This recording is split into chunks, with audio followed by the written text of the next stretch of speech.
Anto, Ouais. Paul basse et batterie dans le groupe. Guérilla Poubelle. Basse et batterie. Ouais. Ah non, basse et batterie. Mais on chante, J'avais on pas chante vu tous. les. On est 3 à chanter dans le groupe. Ouais. Voilà, on a 3 micros. Mais il y en a un qui chante quand même plus que les deux autres. On va être honnête. Et c'est pas l'un d'entre nous. Non. D'accord. Guérilla Poubelle, l'Historic Rapide, c'est un groupe qui existe depuis au moins 20 ans quand même, hein, non? 20 ans cette année. Ouais. Je crois qu'on va faire une sortie pour les 20 ans. Ouais.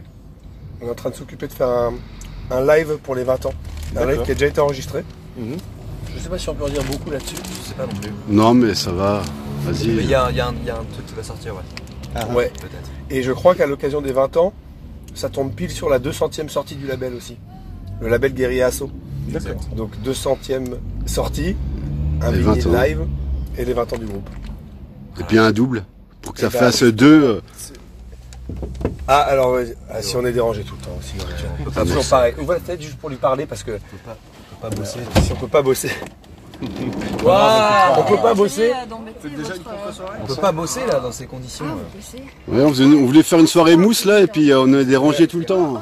C'était juste pour prendre quelque chose comme ça. Est-ce que tu sais où il est situé? Oui, Il est où? il est derrière. Eh ben vas-y. Ah, on peut vous présenter aussi. Hein. Voilà. Bah oui, ce serait pas mal. On est en tournée avec Après la chute qui viennent de Lausanne, en Suisse, Ouais. pas loin de Lausanne. Pierrot, chanteur-guitariste.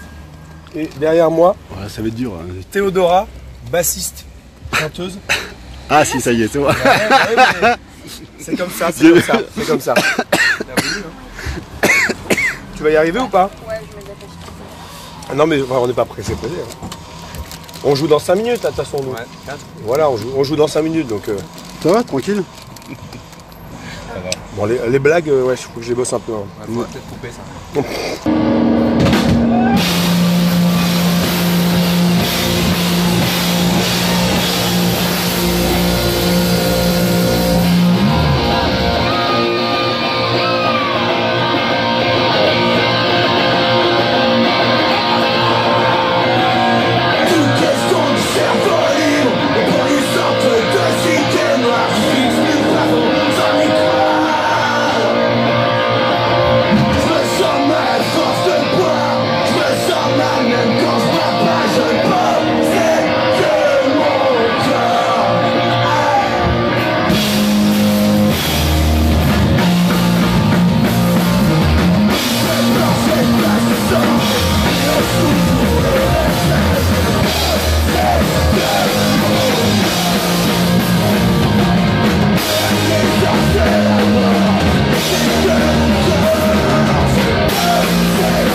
Votre dernier album, c'est L'Ennui? Oui, c'est ça. D'accord, donc il est sorti juste avant le confinement. Voilà, Vous ouais. n'avez pas pu le jouer sur scène, quoi. Bah, un peu cette année quoi. Un peu Ouais. là en 2022 et. Non, c'est bon, c'est bon. L'ennui, si je me rappelle bien, il est sorti le 30 janvier 2020. 2020. Je vous avais vu à Montbéliard le 2 février avec... Charlie Fiasco. Ouais, exact. Et on avait quand même une tournée. Effectivement, on a beaucoup moins joué qu'on aurait voulu, mais on avait une tournée de 10 jours en février. Environ. Tu sais, on a été, février quand? bah, avant le confinement, on a été en Italie, on a été en Suisse, Ah oui. on a été dans le sud de la France, on a fini Ouais. à Paris, on avait quand même une tournée sympa. Ouais. Mais le but était d'aller au Canada en avril. Mhm. Donc on a annulé le Canada. Ça va, c'est bien pété la gueule. Et puis après, ouais, ça, il y a eu du remous. Et donc on est reparti en avril 2022. Mhm. Donc il y a un an quasiment. Et depuis on tourne quand même pas mal. Hein. Donc on a eu le temps. C'est vrai, je comprends qu'on peut avoir l'impression qu'on n'a pas beaucoup joué, mais on commence à l'avoir joué en fait là, l'album. en un an, on a fait quoi 60 concerts? Ouais, 60 je pense. On a dû faire 60 dates depuis 10 mois. Depuis quoi. avril, ouais. Qu'est-ce que vous avez pensé du pass sanitaire à l'époque, quand ils ont recommencé à jouer Bah nous on voulait pas jouer dans des conditions pareilles. C'est pour ça en fait qu'on a aussi pas joué pendant toute cette période. Ouais, c'est pour être assis Parce avec que- des masques. Voilà c'est ça, nous on fait pas des concerts pour faire un spectacle auquel tu assistes comme ça, les bras croisés, en train de regarder la scène. Nous, c'est pour rencontrer des gens, discuter, etc. Et donc, jouer devant des gens assis, masqués, ça nous paraissait complètement absurde. Donc, on n'a pas fait ça. Voilà, on a eu un plan qui était un entre-deux, mais qui était super sympa. C'était au Ferrailleur à Nantes. Je sais pas si vous connaissez. Oui, le bah de Ferrailleur. nom au moins. Ouais. Et donc, on a joué devant. Donc, c'était à moitié assis, à moitié debout, des gens qui passaient derrière nous. En plein été, Ouais, il y avait pas les C'est passant, donc c'était sympa, quoi. Mais quand tu fais, Cody, que tu fais 60 concerts en peu de temps comme ça, vous êtes intermittent du spectacle ou vous arrivez à conjuguer boulot Voilà. Deuxième option. Ça doit être un peu chaud quand même, non? Réponse B. C'est un peu fatigant. Il n'y a pas à être obligé de prendre des congés sans solde ou des trucs à un moment donné, parce que En fait, ou vous jouez beaucoup les c'est week-ends. mieux organisé que ça parce que Ouais. on décide de jouer hors de notre boulot. Donc nous on bosse en gros la semaine et donc on joue vendredi, samedi, Ouais, dimanche. vous arrivez, vous faites quasiment que les week-ends. Mais sauf Ouais. là, quoi, quand vous êtes en tournée, quoi. Oui, mais c'est les vacances scolaires.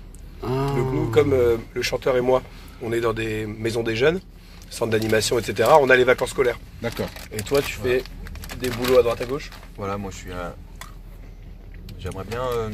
Je suis en train de devenir intermittent de spectacle, mais pas en tant qu'artiste. Du coup, je peux organiser mon emploi du temps comme je veux. D'accord. D'accord. Donc je travaille quand je suis pas en tournée. Mais il faut savoir aussi que ça fait très longtemps qu'on fait ça, et donc on a toujours organisé notre vie en fonction de ça aussi, en se dégageant du temps pour pouvoir faire des concerts. Et donc voilà, on a l'habitude, quoi. J'ai presque envie de dire, comme dirait le troisième, l'absent. Il y a beaucoup de gens qui passent des heures devant la télé ou qui font un sport le dimanche ou machin tout ça. Si tout ce temps-là on le passe à aller dans une ville faire un concert, en fait on réussit à trouver le temps. On a beaucoup de temps libre quand même, quoi. Même quand on bosse 30 heures par semaine. J'ai de la chance, je bosse 20 heures par semaine, hein, donc je parle pas pour ces gens-là. Mais c'est intéressant parce que ce que tu dis, ça va dans le sens de, depuis très longtemps, on a fait des choix pour essayer d'être un maximum disponible pour faire des concerts. D'accord, ouais. Donc, On peut trouver le temps de faire 2-3 dates par semaine. Et ça va vite parce que 2-3 dates par semaine, si on joue 2 week-ends par mois, ça fait 6 dates par mois. Donc en 10 mois, 60, tu vois, c'est assez logique. Il n'y a pas peut-être beaucoup moins d'assos aussi qui programment en semaine, pour les mêmes raisons que les gens bossent et puis que c'est plus compliqué, quoi. Bah oui, oui. c'est vrai. Vendredi, samedi, dimanche, ça marche bien.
J'ai entendu que vous habitiez loin les uns des autres et que vous répétiez jamais ensemble.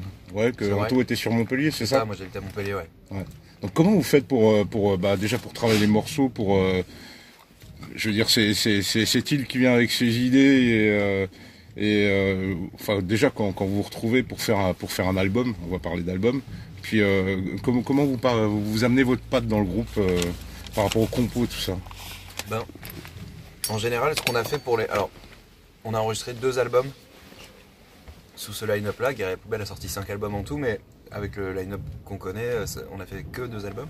Et sur les 2 albums, la recette c'était toujours la même, on se bloquait des dates, des journées, des après-midi pour répéter. Et pendant ces répètes, Thiel venait avec un riff de guitare, un truc en disant voilà, j'ai une idée, voilà le riff, ça fait ça. Et on construit la chanson ensemble en amenant ce qu'on peut amener, parce que Paul fait aussi de la guitare, moi je fais de la guitare, je fais aussi de la batterie. Donc on a des idées un peu générales, un peu globales on va dire au niveau de la musique, donc ça nous permet de proposer des idées d'arrangement, de structure, etc. Thiel propose 2 accords et puis nous on lui fait passe la guitare, on fait des riffs cool, ça finit sur le disque. Voilà, si on résume. D'accord. Non, c'est une connerie. Mais c'est ça, on se bloque des dates. Et en fait, ce qui est marrant, je pense, dans la conception des disques, que très peu de groupes font autour de nous en tout cas, c'est que ça va très très vite. Ça se passe vraiment en 2 jours, quoi. On se dit, bah les gars, vendredi, samedi, dimanche, on n'a rien à faire. On compose des titres, donc on répète vendredi, samedi, dimanche tous les après-midi, et puis on réussit à faire 5, 6 instrus, 7, 8. Ça va vite en fait, parce que c'est de la musique. Ça va très vite. Les 2 albums qu'on a sortis, on les a composés en 1 semaine à peu près chacun. Ouais. Grosso modo. Et Thiel a des textes évidemment des textes en rap, parce que ce qui est dur, c'est d'écrire des textes. Ouais. On le sait tous. Ouais. Et lui, voilà, il est très dans l'actu, donc il y a toujours des choses à dire, surtout en ce moment. Puis il est très organisé aussi, ce qui lui permet d'avoir des notes. Et d'aller piocher dans son ordi les notes qu'il a, et après il assemble des trucs, il lit tout ça avec une sauce et puis ça fait une chanson. On vient de nulle part.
De se retrouver comme ça et de faire un album un peu dans un état d'urgence, un peu dans l'adrénaline.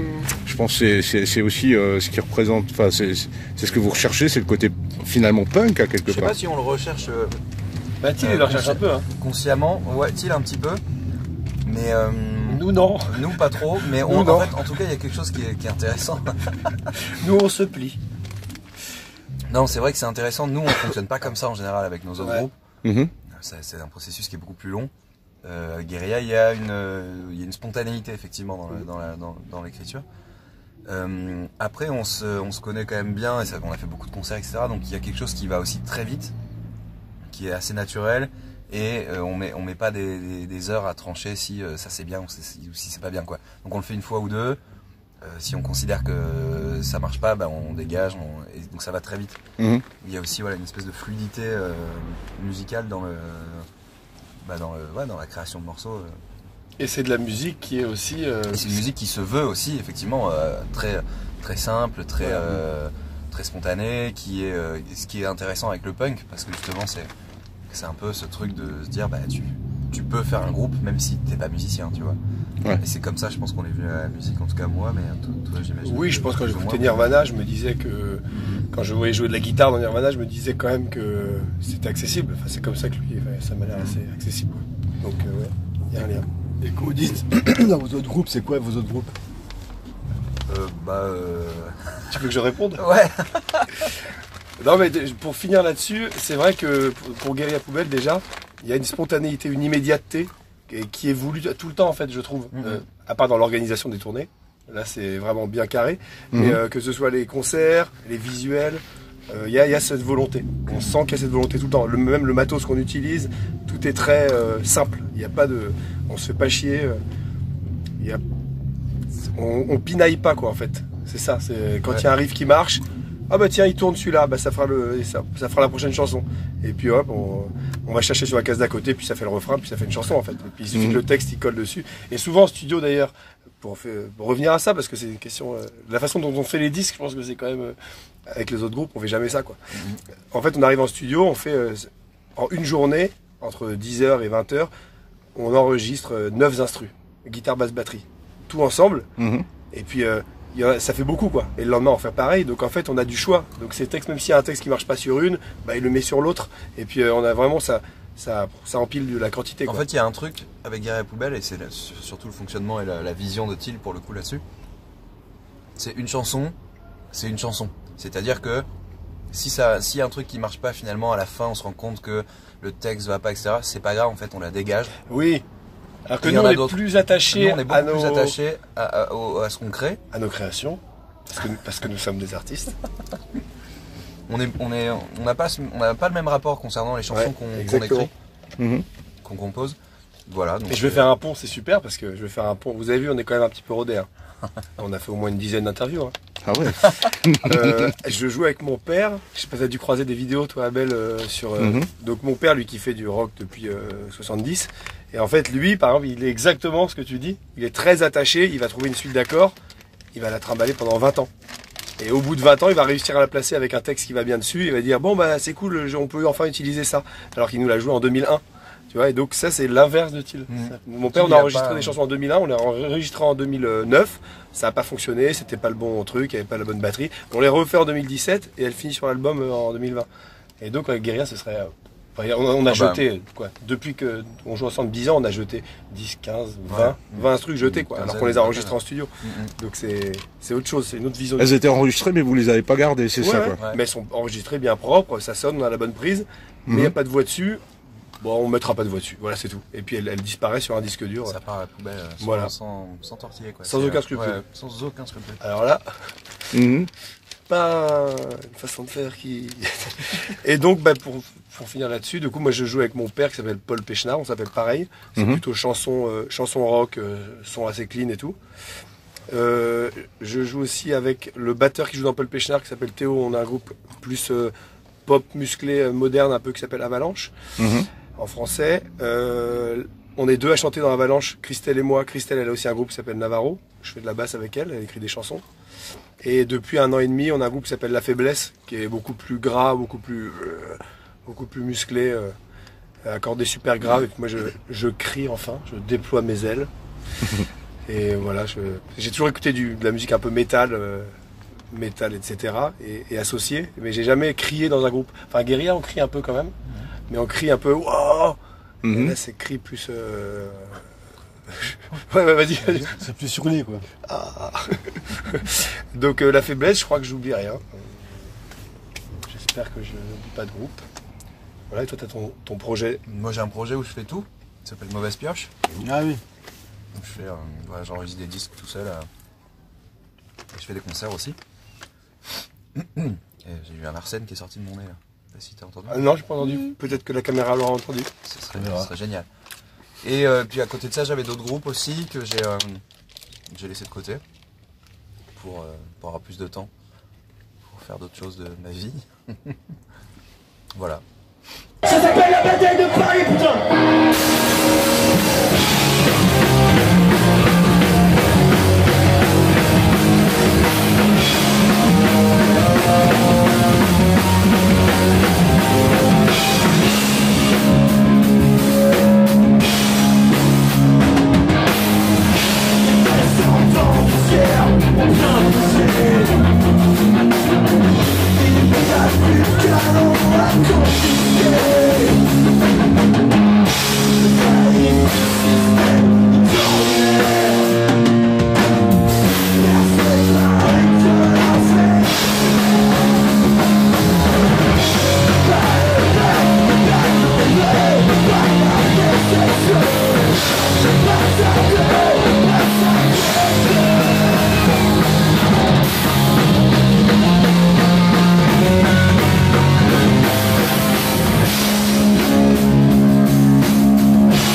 En général, vous jouez plutôt dans des petites salles, dans des bars, dans des petites salles, dans des petits concerts.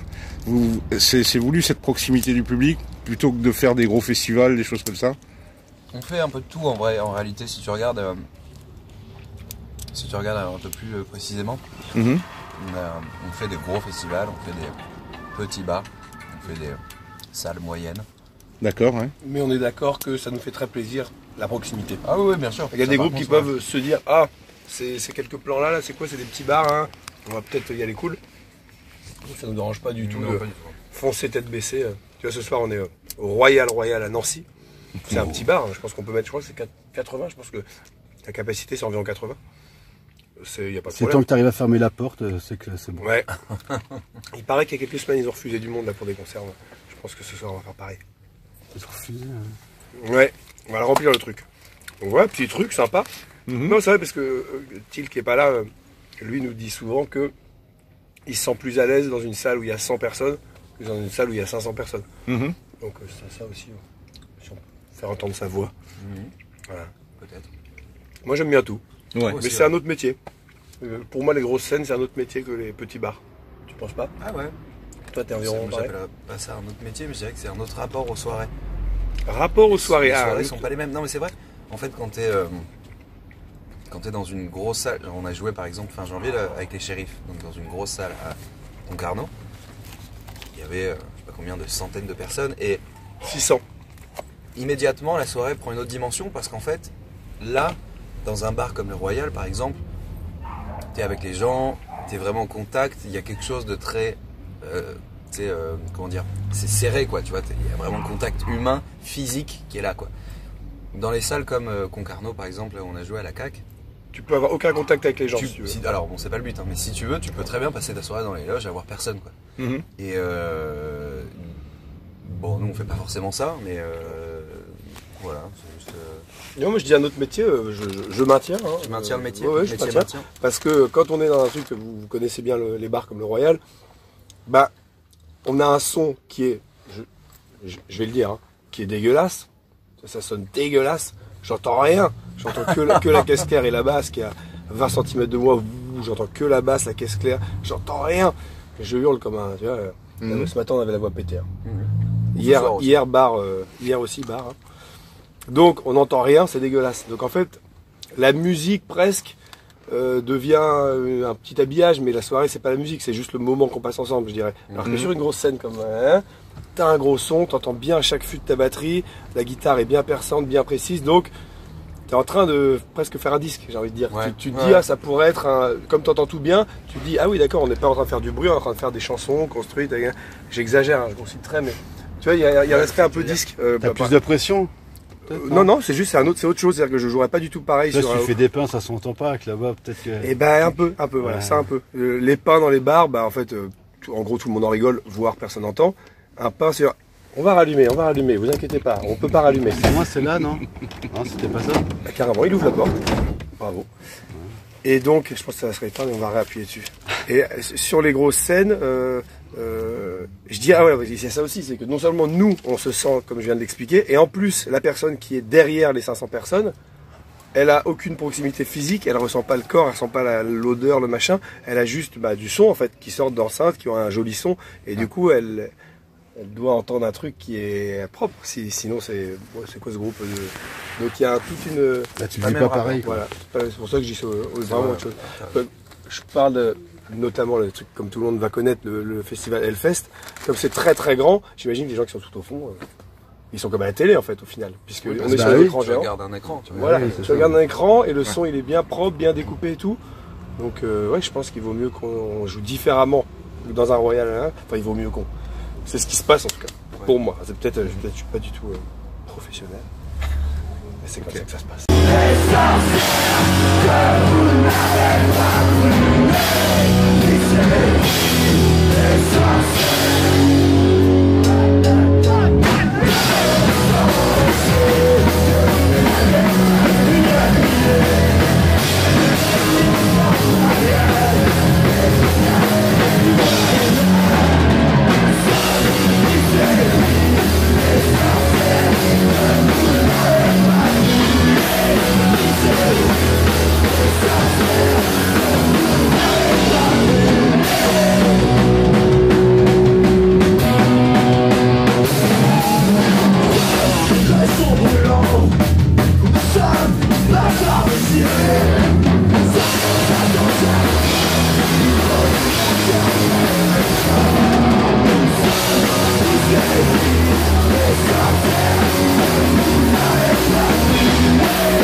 J'ai l'impression que Gay à Poubelle, à un moment où c'est arrivé, c'est à la croisée entre le punk français alterno années 80 et le punk américain un la peu vague produit, américaine, ouais. NoFX, etc. C'est un mélange des deux, parce que les musiciens qui jouaient en guérilla avant nous, c'était très cette école-là, quoi.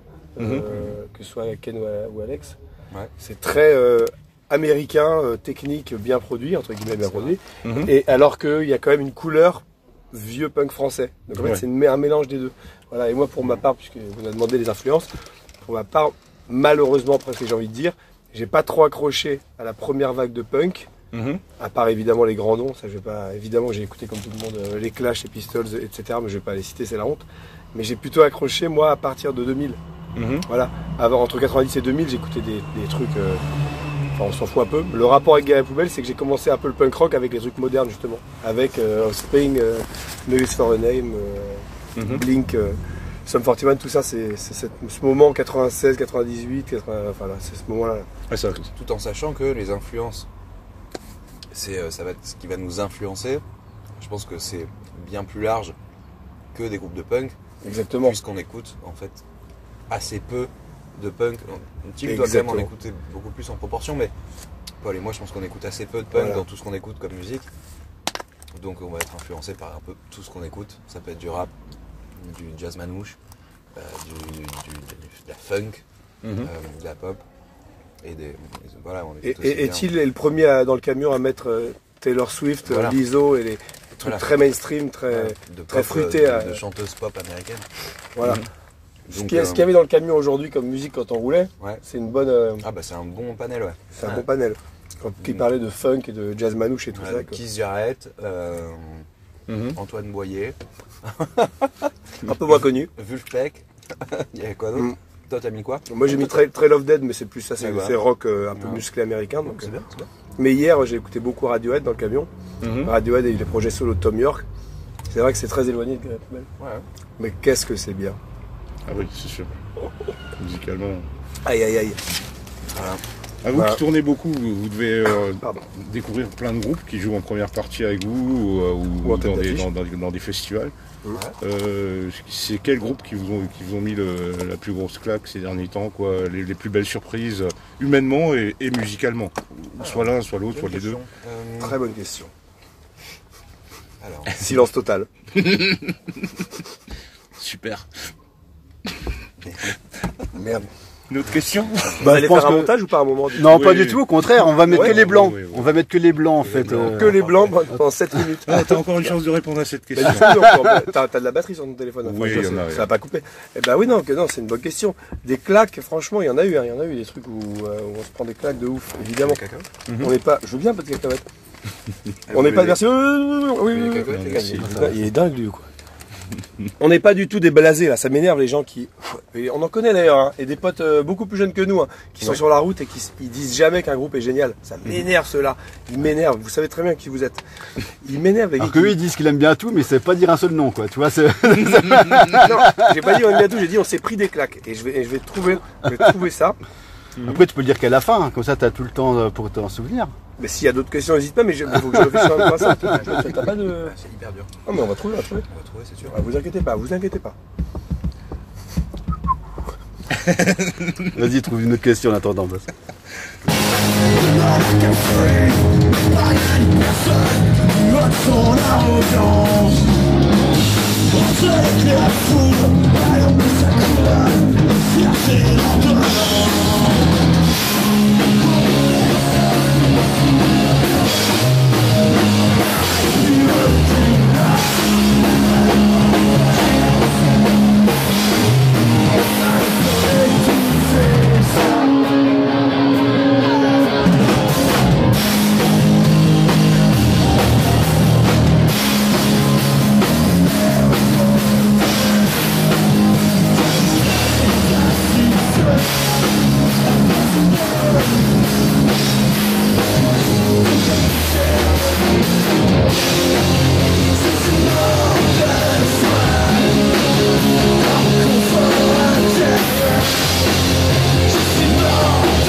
réfléchir, tranquille. Non, mais par exemple, voilà. Bah, voilà. Et voilà, après la chute. Hein. Et voilà. Moi, écoute, mais Par exemple. je ne sais pas si le mot claque est adapté, mais je vais trouver un truc où je me suis pris une plus grosse claque qu'après la chute. Oui, les amis, on a fait un festival en Floride qui s'appelle The Fest. Et j'avais vu Drug Church. J'avoue, je m'étais pris une bonne baffe dans ma gueule. Je m'étais dit, waouh, ok. Et Gouge Away. Ouais, ok. Gouge Away. Putain. Oh là là. Après, aux États-Unis, il y a une différence. Tu vas, je pense, me rejoindre. Aux États-Unis, ils ont souvent des grosses salles avec des gros systèmes son. Ils mettent très fort. Et du coup, ça pète dans la gueule. C'est vraiment un son hyper gros. Donc, le gros son fait aussi que souvent le groupe est sublimé par l'énorme son. Ça sonne énorme cette salle. Tu sais, la salle. Le Woolly, là, je pense. Ouais. C'est ça, c'est la salle hardcore, là. Putain, les claques. C'est le cowboy un peu. Non, Cowboy, c'est le Second, c'est un truc comme. Ah non, non, Ouais. ok. Oui, je vois, tu sais ouais. comme. Ouais. Qu'est-ce qu'il y a d'autre comme claque Si, bah non, mais les trucs classiques, Comeback Kid. Mais t'as pris une bonne claque aussi. Ah, mais Mais bon, ça daté ça. Ouais, mais c'était il y a pas longtemps, là, 2018. Ouais. Putain, waouh, ils étaient là, hein. Après, là, on parle de groupes peut-être. Tu voulais des groupes français, peut-être Ouais, Ouais. voilà. Ok. Eh ben. Il y en a que j'ai pas envie de citer. Mais. Bah, j'ai toujours été fan de Diego Palavas, moi. Mhm. En plus, on est à Nancy, donc Bah oui. Diego Palavas, putain, ils m'ont fait des soirées. Les amours. Bon, Ouais, bon. question suivante. Bon, Ouais. Ouais, on va, Non, c'est- on va- on Non, va c'est bon, conclure, hein, c'est fini. ouais. Bah, vous pouvez conclure. Ok. Tu veux conclure Si moi j'avais une question quand même, mais alors vous êtes peut-être pas forcément les mieux placés pour répondre, mais comment ça se fait qu'il y a eu autant de changements de line-up dans ce groupe? Alors déjà, ça fait 10 ans qu'on est tous les trois. Oui, hein. il y a pas mal. Donc, Et combien de concerts 600 plus de 600 concerts. Donc là, c'est quand même un line-up stable. Quand même, on peut le dire. On a le droit de le dire aujourd'hui. On a le droit 10 de ans. dire. Hier, je ne l'aurais pas dit. Aujourd'hui, je le dis. Mais line-up, bah, c'est un peu compliqué à suivre, je pense. Hein. Ben, dans la mesure où Guerre à la poubelle, c'est pas un groupe qui va rapporter de l'argent aux individus. Ouais. Et où il y a quand même un rythme assez intense. Oui. C'est-à-dire que les premières, même, mettons les 10 premières années, ça faisait 80 concerts par an, 90 concerts par an, c'est beaucoup. Et vu que c'est pas un métier, bah, il y a des fois des priorités dans la vie en vieillissant qui font que bah, les gens partaient du groupe parce que en vieillissant. Faire un bébé. Voilà, t'as d'autres priorités, donc t'as fondé une famille et tout un tas d'autres priorités de la vie d'adulte qui sont tout à fait trépidantes, comme acheter un appartement ou faire un enfant. Donc ouais, non, ça fait que bah, les gens pouvaient pas forcément suivre ou on avait marre au bout d'un moment, je sais pas. Voilà. Quelque chose à rajouter? Non. C'est ça, nous, je pense on trouve encore notre compte dans faire ce truc-là qui prend beaucoup de temps, beaucoup d'énergie, Ouais. mais qui nous fait vivre des moments exceptionnels quand même. On trouve encore notre compte. Ouais. Ouais, comme tu dis, on se paye pas, mais c'est des Mais bonnes vacances. Mais hein. on se paye des bonnes tranches de rigolade. On rigole tout le temps. On rigole tout le temps. On est super bien accueillis. Mhm. Voilà, à peu près. Bah, merci pour votre accueil. Merci les gars. Merci Yannick, merci Abel. Merci. À bientôt. Est-ce qu'on fait une petite dédicace à l'endroit où ça sera publié? Il y a un nom de. Je te mettrai ça, ouais. Je te ferai un Bon, lien. c'est toi qui verras ça. Ça roule. À bientôt tout le monde. Merci. Bonne soirée. C'est toi, je veux pas, c'est pas chez toi, les fais ton droit.